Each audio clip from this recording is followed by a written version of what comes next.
make her respect this shit. You dig? Brand new whip, yeah. Serve me a bell out of trunk. Bell out of trunk. Pockets on swole, yeah. Looking like an ass in the front. Got an ass in the front. And I got it by my damn self. So a nigga can't have me for nothing. Can't lose if I want to. These niggas can't pay me for nothing. 3-5 in the backwood. Yeah. Ain't even not fast in the blunt. Yeah. Made a flick with a bad bitch. Yeah. Call a Kim Kardashian or something. Yeah. Get away. Bitch better show me some goddamn cleavage. Right now. Better show me some titties. Bitch better fuck right now. She leaving. Right now. Fucking these bitches by the two. Nah. Fucking these bitches by the few. Nah. Fucking these bitches by the crew. They need instructions. I'm telling them what to do. Same young nigga running around with them Glocks out 9th grade. I'm throwing money out the roof. Same young nigga on the 4th floor Empire 2 years. I was on the front page news. Damn. If a nigga touch my chain, he gon' end up in the morgue. MJ4 gon' dress him. Put a nigga ass on the stretcher. 100 round drum gon' bless him. Ain't no pressure. I'm no flies, nigga. Walking on this planet. You might slip off in this drip. Got bitches jumping out they panties. Goddamn.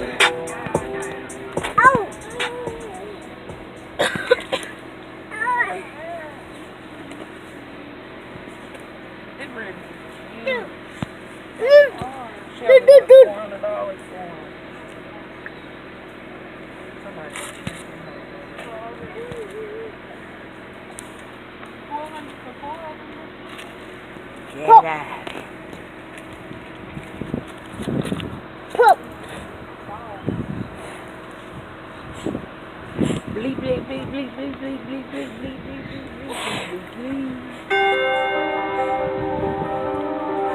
This young boy king became one of the most powerful symbols in Egyptological history. Kent Weeks has spent 40 years studying the Valley of the Kings. Kent and teams of archaeologists are working to resolve a crucial mystery. How did Tutankhamun's tomb transform the boy king from a minor pharaoh to one of the most celebrated men in history? Kent believes the first clue lies in how the tombs in the valley are decorated. He wants to understand why the imagery in Tut's tomb is so different to those belonging to more powerful pharaohs. Royal tombs in the Valley of the Kings, they all follow pretty much the same standard rules, contain the same standard scenes. But the tomb of Tutankhamun is unusual. Kent heads to a different tomb, belonging to the great king Seti II, to investigate how royal tombs are traditionally decorated. Okay, let's do the other side.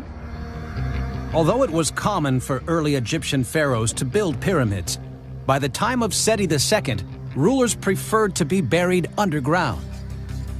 It was around 2700 BC that pyramids were used as the burial place of Egypt's pharaohs. These tombs are 1,000 years more recent than that. Pyramids are no longer in vogue as royal burial places, but the pyramid symbol, the symbol of the sun god, continued to be a potent emblem of protection. And that's one of the reasons this valley was chosen as the burial place of pharaohs. That mountain looks like a pyramid. Here you could have the pyramid shape, the symbol of the sun god, hovering protectively over the pharaoh's burial. Kent makes his way down into Seti II's tomb.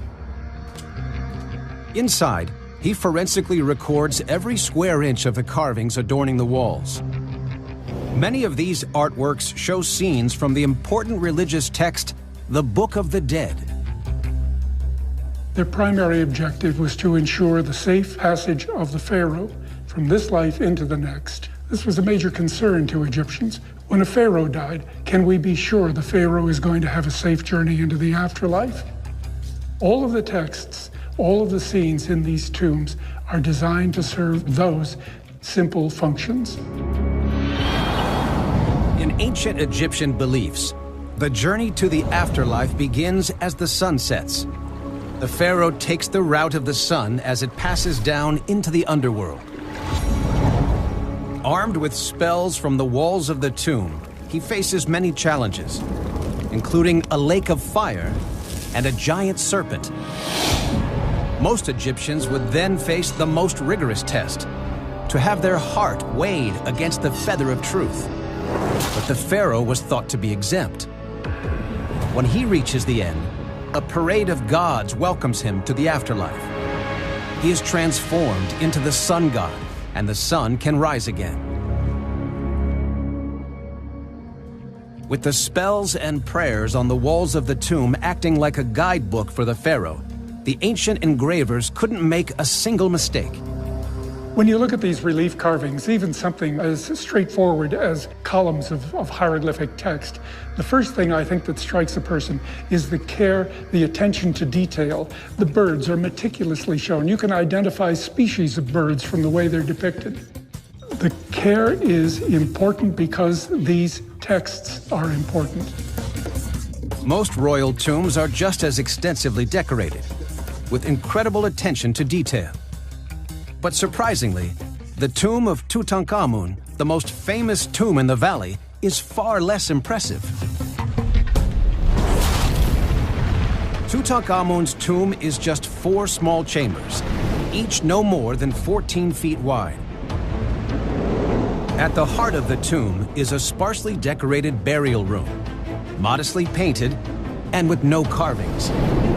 Hidden in the walls, mysterious niches once held sacred statues. A Shabti, to come to life as the pharaoh's servant, and the jackal god of the dead, Anubis.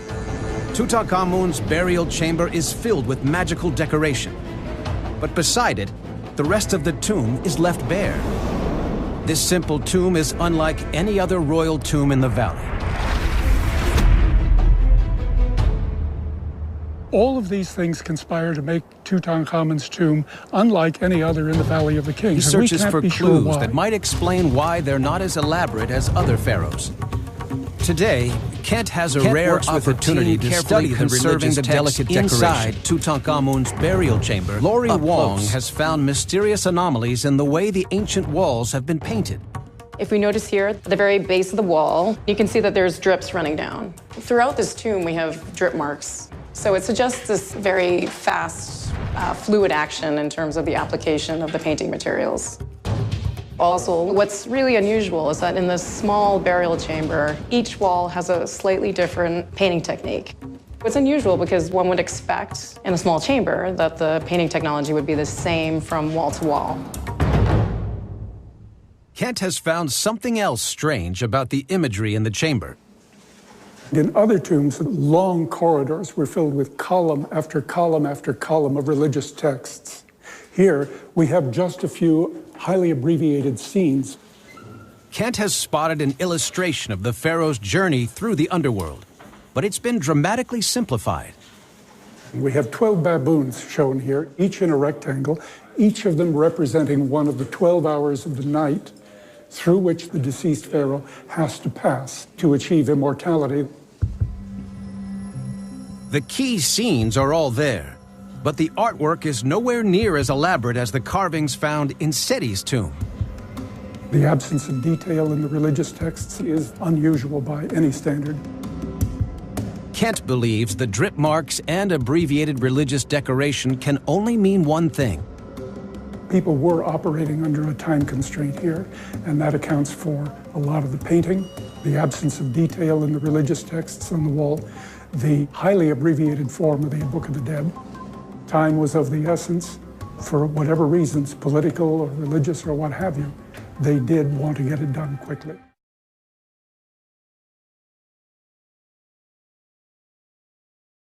I'm gonna make her respect this shit. You dig? Brand new whip, yeah. Serve me a bell out of trunk. Bell out of trunk. August on swole, yeah. Looking like an ass in the front. Got an ass in the front. And I got it by my damn self. So a nigga can't add me for nothing. Can't add me for nothing. Can't lose if I want to. These niggas can't pay me for nothing. Can't pay me for nothing. 3-5 in the backwood. Yeah. Ain't even not fast in the blunt. Yeah. Made a flick with a bad bitch. Yeah. Call a Kim Kardashian or something. Yeah. Yeah. Get away. Bitch better show me some goddamn cleavage. Right now. Better show me some titties. Yeah. Bitch better fuck right now. She leaving. Right now. Fucking these bitches by the two. Nah. Fucking these bitches by the few. Nah. Fucking these bitches by the crew. They need extras. I'm telling them what to do. Same young nigga run around with them blocks out 9th grade. I'm throwing money out the roof. Same young nigga on the fourth floor Empire, 2 years, I was on the front page news. Damn, if a nigga touch my chain, he gon' end up in the morgue. MJ4 gon' dress him, put a nigga ass on the stretcher. 100 round drum gon' bless him, ain't no pressure. I'm the flies, nigga, walking on this planet. You might slip off in this drip, got bitches jumping out they panties. Goddamn.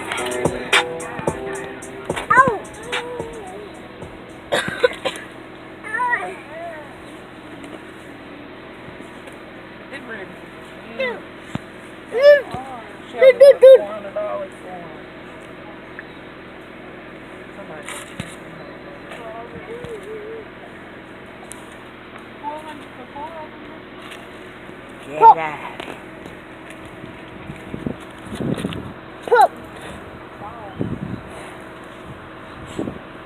Bleep, bleep, bleep, bleep, bleep, bleep, bleep, bleep, bleep, bleep, bleep, bleep.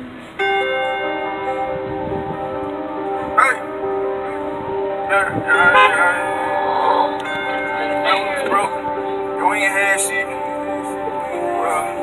We ain't like that no more. Hey, big Rex, got that, yeah. Take you out, about that chick. Say you love me, no you don't leave me for you, I bet she won't. I show her the better things in life, so she won't leave me alone. I understand this fire on my legal, but I need this phone. Glowed up, baby, you done show this your potential, yeah. Booty big like Count K, and she'll cook you down the yeah. Down, bitch, she gon' ride with bricks all in her fender, yeah. She said that on nothing like her last dude on really, yeah. Fuck her good, she say that the digger for her thoughts, yeah. So that it's a difference between little boys and a boss, yeah. He gon' spend it on a stack and throw it in a vault, yeah.